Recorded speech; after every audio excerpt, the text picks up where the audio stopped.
Bapak Ibu Saudara. Tuhan memberkati kita. Puji Tuhan, kita boleh terus senantiasa ada di dalam berkat pemeliharaan dan pertolongan Tuhan. Hari ini kita akan bersama-sama menerima dan mendengar kebenaran firman Tuhan yang saya ambilkan dari Injil Yohanes pasalnya yang ke-10, mulai ayatnya yang ke-25 sampai ayat yang ke-30.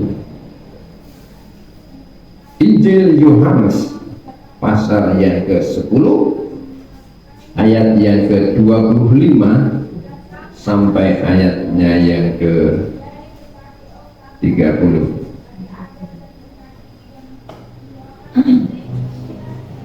Ya. Demikian kebenaran firman Tuhan. Saya akan bacakan untuk kita semua mulai ayat yang ke-25. Yesus menjawab mereka, "Aku telah mengatakannya kepada kamu, tetapi kamu tidak percaya. Pekerjaan-pekerjaan yang kulakukan dalam nama Bapa-Ku, itulah yang memberi kesaksian tentang Aku. Tetapi kamu tidak percaya, karena kamu tidak termasuk domba-domba-Ku. Domba-domba-Ku mendengarkan suara-Ku, dan Aku mengenal mereka, dan mereka mengikut Aku. Dan Aku memberikan hidup yang kekal kepada mereka, dan mereka pasti tidak akan binasa sampai selama-lamanya. Dan seorang pun tidak akan merebut mereka dari tanganku.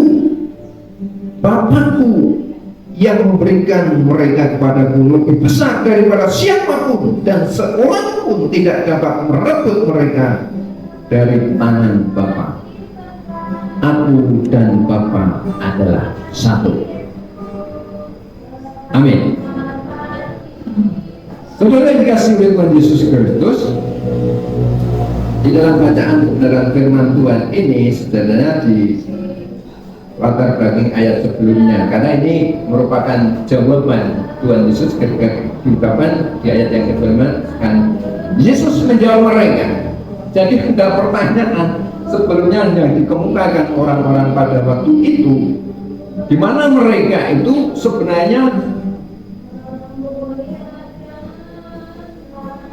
belum jelas tentang Yesus. Jadi mereka masih bimbang, masih ragu, dan mereka menunggu pernyataan Yesus bahwa dia memang Mesias, Kristus, Juru Selamat yang dinantikan, yang dijanjikan untuk mereka. Kan di ayat sebelumnya diungkapkan, maka orang-orang Yahudi mengelilingi dia dan berkata kepadanya, "Berapa lama lagi engkau membiarkan kami hidup dalam kebimbangan?" Jadi mereka masih bimbang, belum yakin, belum pasti tentang Yesus. "Jika engkau Mesias, katakanlah terus terang kepada kami." Ya, mereka ingin Yesus itu berterus terang kalau dia memang Mesias. Karena tidak ada keterus-terangan, kata-kata yang menjelaskan itu, mereka bimbang. Nah, kebimbangan ini sebenarnya pernah terjadi juga, diungkapkan kepada Yohanes, bahkan Yohanes Pembaptis. Ketika dia ditangkap dan dipenjara, kan dia mengutus seorang utusan untuk bertanya kepada Yesus, "Engkaukah Mesias yang dijanjikan itu, atau kami harus menunggu yang lain?" Dia katakan, kok dia tetap dipenjarakan seperti itu. Yesus katakan apa? "Lihatlah, orang buta melihat, orang lumpuh berjalan, dan orang mati dibangkitkan." Sebenarnya dengan apa yang dia lakukan dan dia kerjakan, Yohanes Pembaptis dan orang lain pada waktu dan siapa saja harusnya sudah tidak perlu meragukan lagi tentang Yesus, siapa dia. Tidak perlu bimbang lagi siapa Yesus. Melihat dari apa yang telah Yesus lakukan, Yesus kerjakan.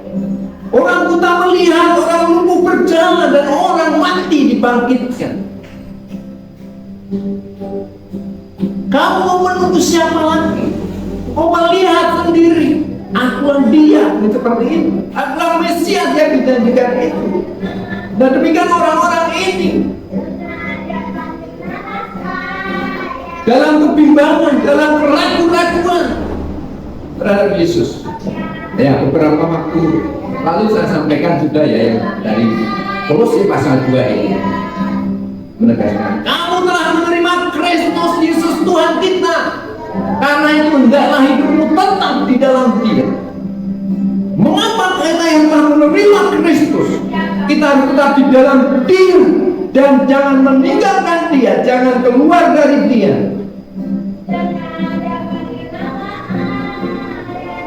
Karena jelaskan Yesus adalah memang Tuhan itu sendiri, Juru Selamat Mesias itu.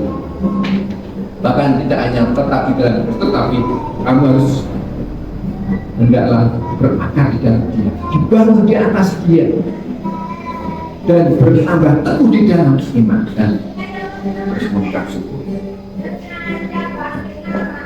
Ini orang-orang masih meragukan, masih ada dalam kebimbangan terhadap Yesus. Benarkah Dia Mesias? Mesias kan hanya sama dengan Kristus. Mesias dalam bahasa Ibrani, Kristus dalam bahasa Yunani, artinya yang diurapi. Apakah Dia memang yang sudah diurapi, yang ditentukan oleh Tuhan menjadi juru selamat itu? Engkaukah Mesias itu? Nah, Yesus menjawab mereka, aku telah mengatakannya kepadamu, tetapi kamu tidak percaya. Pekerjaan-pekerjaan yang kulakukan dalam nama Bapakku itulah yang memberikan kesaksian tentang aku. Jadi apa yang Yesus lakukan, Dia kerjakan, Dia berbuat, itulah yang menjadi kesaksian bahwa Dia memang benar-benar Mesias itu, Juru Selamat Kristus yang dijanjikan. Sehingga mereka tidak perlu bimbang lagi, sebenarnya tidak perlu ragu-ragu lagi. Tetapi ayat selanjutnya mengungkapkan, tetapi kamu tidak percaya karena kamu tidak termasuk domba-domba. Karena memang mereka tidak menyebut domba. Seperti itu. Domba-domba itu mendengarkan suaraku, dan aku mengenal mereka dan mereka mengikut aku. Dan janjinya apa? Dan aku memberikan hidup yang kekal kepada mereka, dan mereka pasti tidak akan binasa sampai selama-lamanya, dan seorang pun tidak akan merebut mereka dari tanganku. Inilah salah satu ayat yang saudara harus tahu, saudara harus mengerti, saudara harus pahami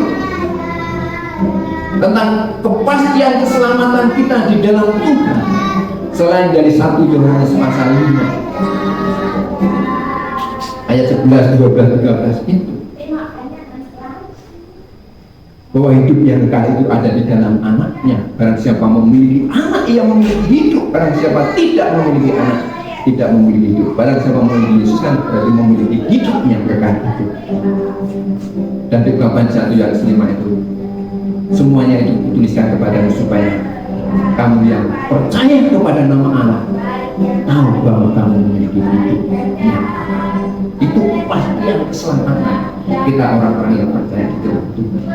Tetapi di sini juga diperkuat, dipertegas bahwa kita yang ada di dalam Kristus, kita yang percaya, kita yang mengikut Tuhan, kita yang menjadi domba-dombanya, itu kita diberikan hidup yang kekal. Domba-dombaku mendengarkan suaraku, dan aku mengenal mereka, dan mereka mengikut aku, dan aku, kata Tuhan apa? Memberikan hidup yang kekal kepada mereka, dan mereka pasti tidak akan binasa sampai selama-lamanya, dan seorang pun tidak akan merebut mereka dari tangan. Tuhan memberikan kepastian untuk hidup saya dan saudara, hidup yang kekal dan pasti tidak akan binasa sampai selamanya. Ini luar biasa bagi kita yang adalah domba Allah. Dia yang menjadi gembala. Ini menarik karena di dalam Yohanes pasal yang sebelum ini berbicara tentang Yesus adalah gembala. Saudara yang dikasihi oleh Tuhan Yesus Kristus, tetapi diungkapkan di sini juga ada yang belum menjadi domba-domba. Ini menjadi perhatian supaya kita semua bisa menjadi domba-dombanya, dan kita akan memperoleh hidup yang kekal, dan kita tidak akan binasa. Bersyukurlah dan berbahagialah saya dan saudara kita yang telah menjadi domba-dombanya, karena dia adalah gembala yang baik. Gembala yang baik itu yang seperti apa? Diungkapkan, akulah gembala yang baik. Gembala yang baik memberikan nyawanya bagi domba-dombanya. Dia datang untuk menyelamatkan kita dan memberikan kehidupan yang penuh dengan berkat dan kelimpahan, damai dan sukacita. Ayat yang menjadi hafalan kita, Yohanes 10 ayat 10. Gampang ingatnya ya, 10. Pencuri datang hanya untuk mencuri, membunuh dan membinasakan.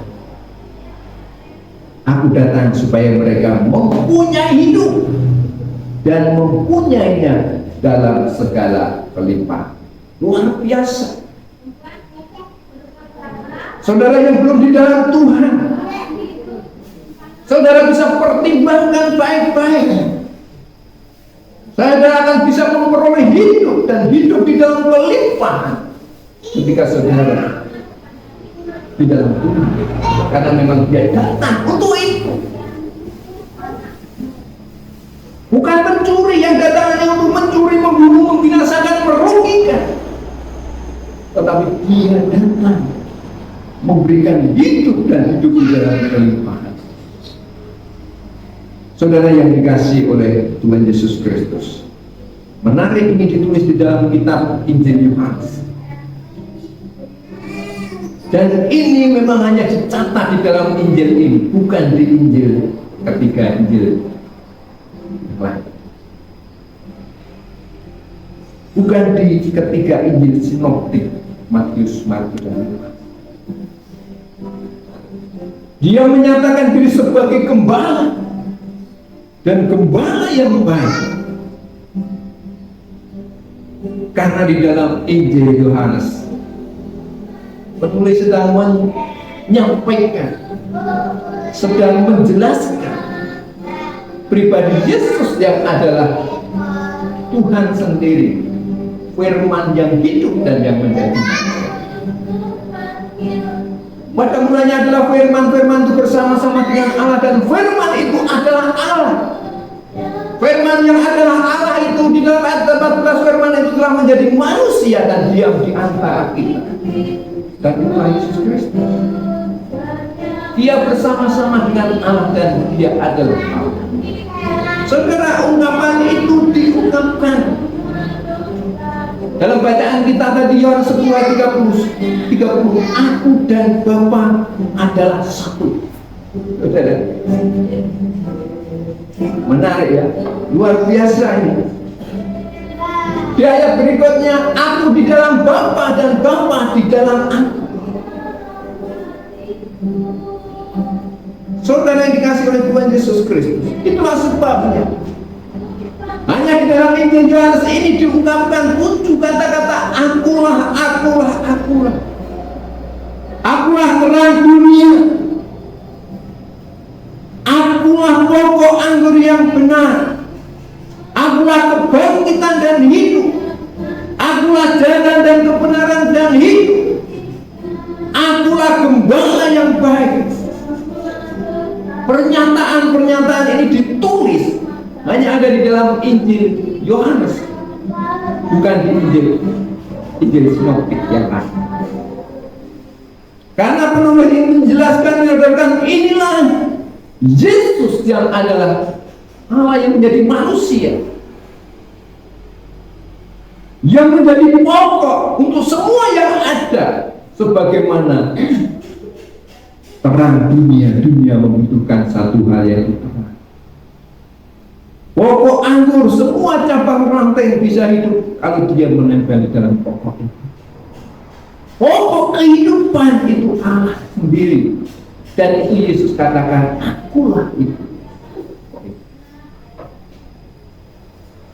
Dia memang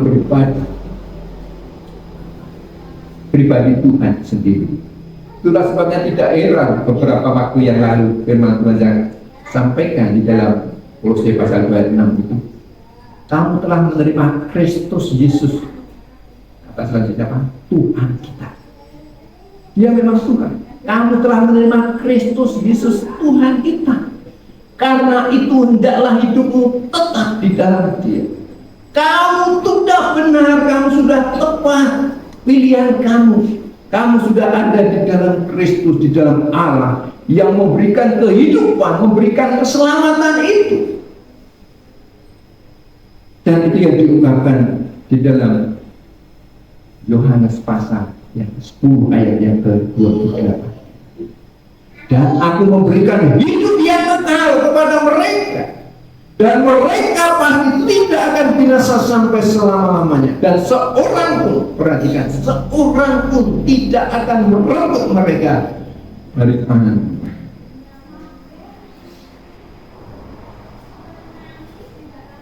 Kita ada di dalam tangan Tuhan, terus kita akan mendapatkan keselamatan itu. Lalu yang menjadi pertanyaan, kita sudah tahu persis tentang Yesus pribadi Dia yang adalah Mesias yang masih diragukan oleh orang-orang pada waktu itu. Sekarang kita sudah diberikan penjelasan yang baik tentang Yesus yang adalah Tuhan, adalah Juru Selamat, Mesias, Dia yang diurapi, Dia yang dijanjikan itu. Lalu kita yang telah ada di dalam Kristus, kita tetap di dalam Dia, berakar bertumbuh Tuhan di dalam Dia. Tetapi kalau di dalam bagian ini, karena kita disebut sebagai dombanya, kan Dia sebagai gembala, apa kewajiban tanggung jawab sebagai domba? Dikatakan domba-dombaku mendengarkan suara. Saudara dikasih oleh Tuhan Yesus Kristus, sederhana. Sebagai domba, mari kita pasang telinga kita lebar-lebar, buka lebar-lebar baik-baik untuk mendengar suara Tuhan. Karena domba-dombaku mendengarkan suara Tuhan. Jangan dengarkan suara-suara sumbang dari luar. Jangan dengarkan suara-suara yang tidak jelas, yang akan membawa saudara ke dalam kebinasaan, ke dalam kerugian. Tetapi terus seperti domba, dengarkan suara kita. Kita harus peka sebagai domba. Benarkah ini suara dari gembala, dari Tuhan Yesus Kristus, atau ini suara-suara yang akan membawa saya ke dalam kebinasaan? Maka di dalam Alkitab juga mari kita sebagai orang yang harus dengar akan firman Tuhan. Saudara yang dikasih oleh Tuhan Yesus Kristus, sederhana. lebih banyak mendengar.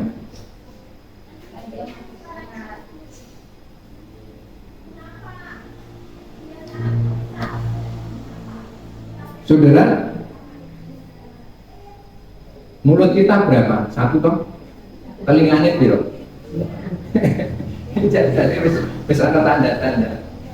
Setitik wae berbicara aja oke-oke, ini kuping iki loro dibuka kabeh. Jangan banyak bicara nih, tidak mau mendengar. Lebih banyak mendengar apa yang Tuhan mau sampaikan untuk kita. Dia pesankan untuk saya dan saudara. Ada banyak hal dia ingin menyampaikan sesuatu yang baik untuk kita.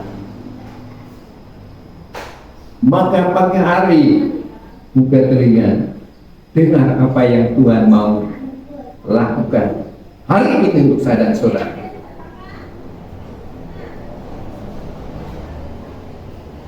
Saudara yang dikasihi oleh Tuhan Yesus Kristus, banyak mendengar.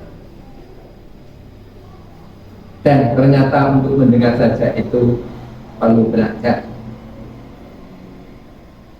Murid yang baik, murid yang senantiasa mendengar apa yang diajarkan oleh. Kalau terlewat dia tidak konsentrasi, tidak mendengar sedikit saja, nanti kalau ada ujian, ada tes, dia sudah kebingungan. Tapi ketika dia mendengar apa yang diajarkan, demikian kita mendengar. Karena dengan mendengar itu kita akan semakin mengerti tentang Tuhan kita. Kita akan semakin mengerti siapa Dia sesungguhnya di balik dia. Kalau masalah Dia terhadap kita, Dia sangat mengerti dan mengenal saudara kita, saya dan saudara, pribadi lepas pribadi dengan baik. Itu diungkapkan di dalam firman Tuhan.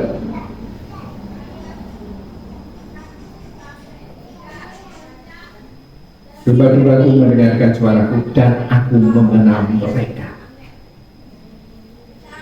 Saudara, sejauh mana Tuhan mengenal saudara? Dia sangat mengenal saudara.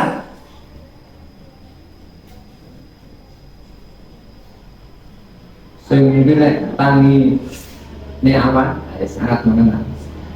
Kita esok tawa atau bahkan sampai sekecil sifat-sifatnya, dia mengenal saudara. Tidak ada sedikit pun yang terlewatkan. Dia tidak tahu tentang saudara, tentang kita. Dia sangat mengenal karakter sifat-sifat kita. Kebetulan sedikit marah, setelah sedikit untung, seperti itu. Tapi sudah berubah ya. Apa itu? Serah si marah-marah, si mutuan, luar biasa. Juga tidak dalam Tuhan. Karena itu dikatakan apa? Sampah. Dia tinggal sama-sama. Marah, yang tidak baik tinggalkan. Kita harus bersih lagi. Dia mengenal domba-domba. Dan aku mengenal mereka. Aku, Yesus itu mengenal dengan baik. Yang menjadi pertanyaan sekarang itu jadi bukan masalah Yesus mengenal kita ya, tapi adalah kita itu jadi mengenal dengan Tuhan kita itu. Nah, nek dia wis tidak dilakukan lah kenal kabeh karo awake dhewe. Ora mikir jenenge sapa kae sekondi. Kayak mau itu dia semua tahu. Tapi kita sekarang yang pertanyaan, kita sudahkah mengenal terhadap gembala kita itu dengan baik?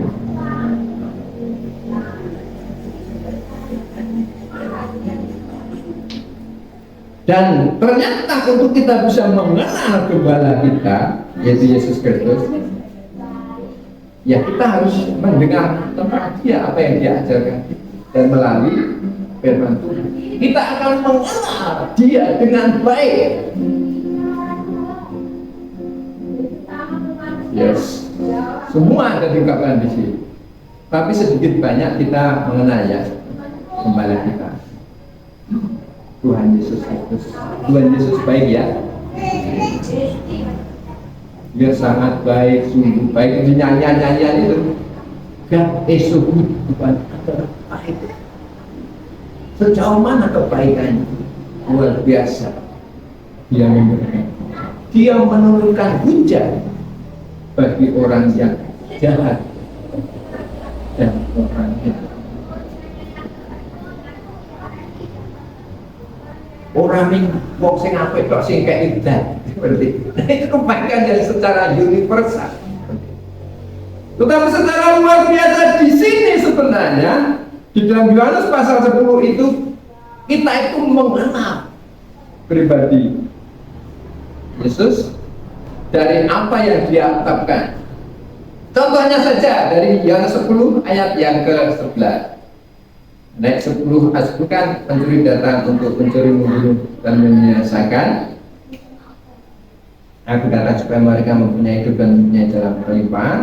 Tapi di ayat yang ke-11 ayat 1 kita akan mengenal pribadi Yesus Tuhan kita sebagai gembala itu diungkapkan ayat yang ke-11. Akulah gembala yang baik. Gembala yang baik memberikan nyawanya bagi domba-dombanya. Artinya apa? Sebenarnya kita mengenal Yesus sebagai Tuhan, Yesus sebagai gembala khususnya, yaitu benar-benar gembala yang bertanggung jawab, gembala yang sungguh-sungguh, bukan hanya upahan. Kalau orang upahan dan bukan gembala, ketika ada bahaya yang mengancam domba-dombanya, dia akan melarikan diri, menyelamatkan diri. Wis pokoknya diterkam binatang buas tidak apa-apa, yang penting saya selamatkan. Tapi gembala yang baik dikatakan, akulah gembala yang baik. Gembala yang baik memberikan nyawanya bagi domba-dombanya. Artinya saudara, dia itu pribadi yang bertanggung jawab sepenuhnya dan seutuhnya. Bukan saja sebagai gembala dia menjaga dan melindungi, dia terus mengawal domba-dombanya itu. Bahkan dia berani mempertaruhkan segala-galanya karena nyawanya. Aku memberikan nyawaku bagi domba-domba. Yesus luar biasa ini. Yesus ingin mempertegas bahwa dia adalah Tuhan yang adalah gembala itu. Yang oleh Daud dikenal di dalam perjanjian lama di Mazmur pasal 23, Tuhan adalah gembalaku, takkan kekurangan aku. Tuhan sebagai gembala, dia akan membimbing dia ke air yang tenang, ke rumput yang hijau. Dia akan menjaga dan memelihara domba-dombanya. Dan itu sudah Daud saksikan, sudah Daud alami sendiri. Tuhan yang terus bersama dengan dia ketika dia menjadi gembala, bahkan sampai dia menjadi raja. Tuhan adalah gembalanya yang baik, yang menjaga, melindungi dan memberkati dan memberikan segala-galanya. Tetapi Tuhan yang sama perjanjian lama itu, yang menyatakan diri di dalam Yesus Kristus, di dalam Injil Yohanes ini penyataan jelas Tuhan yang sama. Bukan hanya sekedar memberkati, memberikan kelimpahan, tetapi memberikan hidup di dalam ayat yang ke-10 itu. Tetapi juga yang ketika dia menjadi manusia, dia menyerahkan diri, mengorbankan dirinya, memberikan segala-galanya untuk keselamatan setiap domba-dombanya, yaitu setiap saya dan saudara. Saudara yang dikasihi oleh Tuhan Yesus Kristus, dia bertanggung jawab. Dia membela kita mati-matian supaya kita diselamatkan. Bahkan dia mengorbankan dirinya saudara-saudara ketika dia sudah memperjuangkannya bagi kita. Dia memberkati luar biasa. Dia menyelamatkan saya dan saudara dengan tuntas, saudara.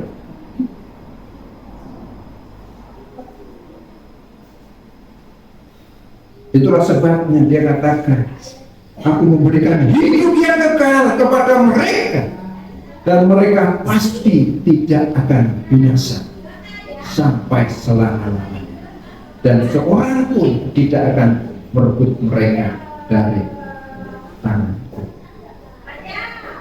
Bapak Ibu Saudara yang dikasihi oleh Tuhan Yesus Kristus, demikian luar biasa kebenaran firman Tuhan ini bagi kita. Tuhan memberikan kepada kita kepastian akan keselamatan.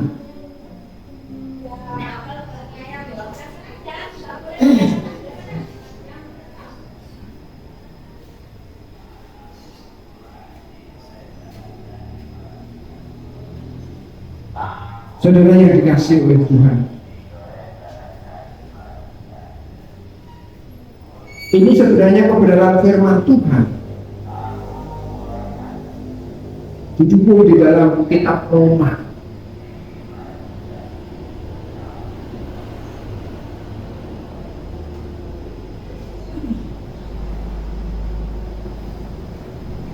Di dalam pasal yang ke-10,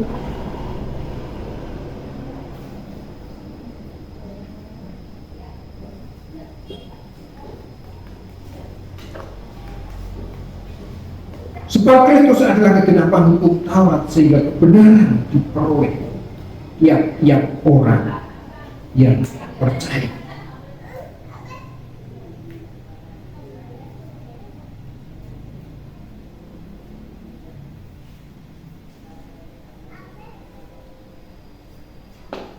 Yesus menyelamatkan kita dengan tuntas dan sempurna, dan tidak ada seorang pun yang akan bisa merebut kita dari tangannya, bahkan dari Bapa juga diungkapkan dari bagian itu.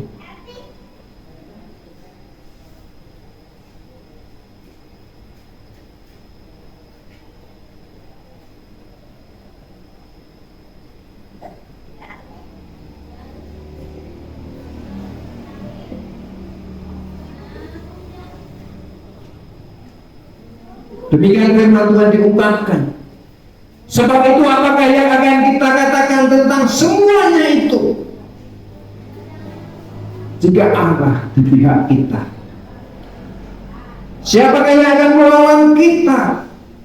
Ia yang tidak menyayangkan anaknya sendiri, tetapi yang menyerahkannya bagi mereka semua. Dia mati tadi sebagai gembala. Ia yang tidak menyayangkan anaknya sendiri, tetapi yang menyerahkannya bagi kita semua. Bagaimanakah mungkin ia tidak mengaruniakan segala sesuatu kepada kita bersama-sama dengan dia, yaitu dunia. Siapakah yang akan menggugat orang-orang pilihan Allah, Allah yang membenarkan mereka? Siapakah yang akan menghukum mereka?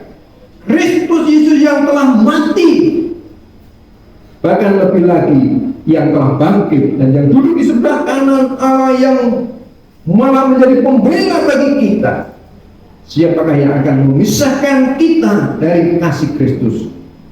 Penindasan atau kesesakan, atau penganiayaan, atau kelaparan, atau ketelanjangan, atau bahaya, atau pedang? Seperti ada tertulis, oleh karena engkau kami ada dalam bahaya maut sepanjang hari. Kami telah dianggap sebagai domba-domba sembelihan, tetapi dalam semuanya itu kita lebih daripada orang-orang yang menang oleh Dia yang telah mengasihi kita. Sebab aku yakin bahwa baik maut maupun hidup, baik malaikat-malaikat maupun pemerintah-pemerintah, baik yang ada sekarang maupun yang akan datang, atau kuasa-kuasa baik yang di atas maupun yang di bawah, ataupun sesuatu makhluk lain, tidak akan dapat memisahkan kita dari kasih Allah yang ada dalam Kristus Yesus Tuhan kita. Itulah yang diungkapkan di dalam ayat yang ke-28. Dan aku memberikan hidup yang kekal kepada mereka, dan mereka pasti tidak akan binasa sampai selama-lamanya, dan seorang pun tidak akan merebut mereka dari tanah.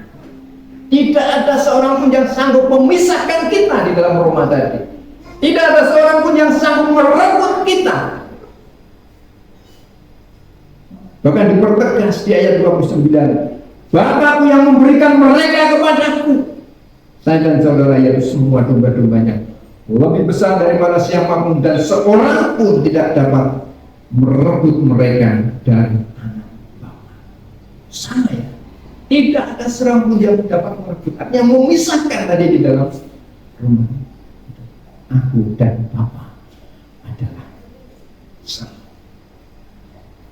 Saudara yang dikasihi oleh Tuhan Yesus Kristus, jadi sebagai domba yang baik, pertama mari kita terus mendengar dengan baik akan suara Tuhan di dalam kehidupan kita. Karena dengan itu mari kita akan terus mengenal Dia dengan baik. Karena Tuhan sudah mengenal kita pribadi Dia di dalam kasih pribadi dengan baik. Itulah sebabnya mari kita memiliki pengenalan yang baik tentang Tuhan. Dan yang ketiga, mari kita terus mengikut Tuhan. Katakan, Tuhan mendengarkan suaraku, dan aku mengenal mereka, dan mereka mengikut Tuhan. Kita menjadi pengikut Tuhan. Kita mengikut gembala kita, yaitu Tuhan Yesus Kristus. Percayalah, ketika saudara mengikut Tuhan, saudara tidak akan pernah dikecewakan. Karena janjinya, Dia akan memberikan hidup yang kekal, dan pasti tidak akan binasa sampai selamanya. Itu janjinya. Ikut Tuhan. Ujiannya itu selalu manis ya. Ikut Tuhan selalu manis. Luar biasa mengiring Tuhan. Saudara tidak akan pernah dikecewakan. Saudara senantiasa akan diberkati, dituntun, dan ke dalam air yang tenang dan rumput yang hijau. Amin. Gak ada yang menggantungkan, itulah yang menghibur aku sekalipun aku berjalan di dalam negara gelap.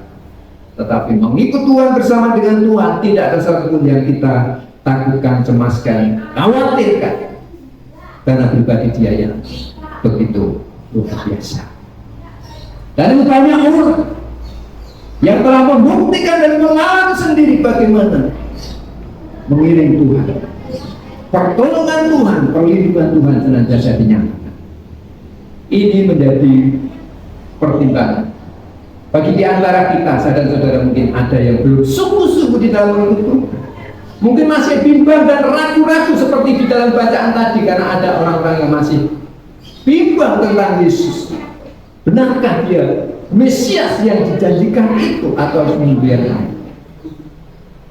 Firman Tuhan sudah menjelaskan kepada kita semua di hadapan kita siapa Dia. Mari ambil keputusan untuk ikut Yesus. Percaya kepada Tuhan.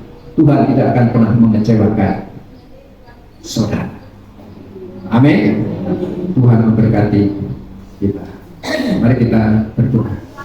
Terima kasih Tuhan yang mengucap syukur untuk kebenaran firman Tuhan yang sudah kami baca, kami dengar, kami terima, dan kami renungkan.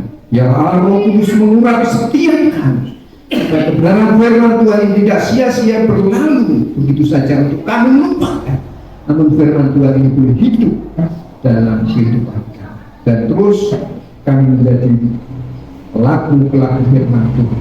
Kami boleh menjadi pendengar yang baik akan firman Tuhan, dan kami semakin mengenal Tuhan, dan kami terus senantiasa mengiring Tuhan sepanjang kehidupan kami. Karena janji-Mu Tuhan, Kau akan memberikan kehidupan yang kekal dan selama-lamanya. Terima kasih Tuhan, terima kasih. Berkati kami semua di dalam kehidupan kami, setiap usaha pekerjaan kami, Allah yang membuat kami berhasil bertumbuh senantiasa. Setiap rumah tangga kami diberkati Tuhan, ada sukacita dan damai sejahtera. Terima kasih Tuhan, terima kasih. Berkati kami semua tanpa terkecuali. Di dalam nama Tuhan Yesus Kristus, Allah dan Juru Selamat kami yang hidup, Gembala yang baik. Kami sudah berdoa dan mengucap syukur. Haleluya. Amin. Amin. Tuhan Yesus memberkati. Waktu kami kembalikan.